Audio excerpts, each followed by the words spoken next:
Hello सांग माने मुहल्ले आपण मानक स्वागत जनाऊँ।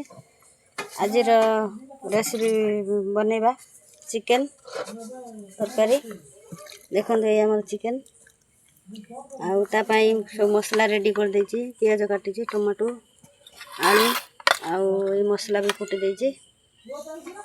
एथर हमर स्टार्ट करिया। एबे हमर कड़ाई गरम हेलानी। एबे तेल पकेबा।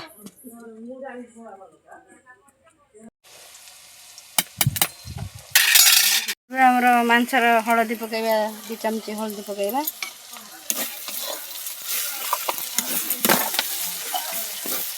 स्वाद अनुसार लूण पकेदवा।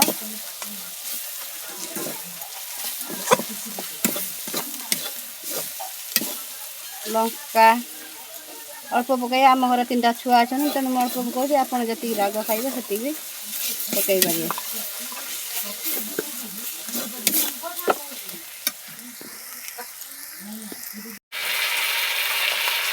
देखते मांस आमर मांसर आस्ते आस्ते पानी अंश बाहर से पानीटा मरीगला पर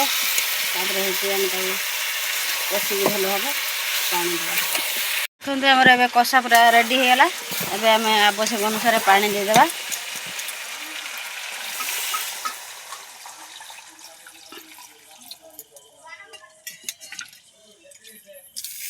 घोड़े दवा फुटिया छाड़देवा।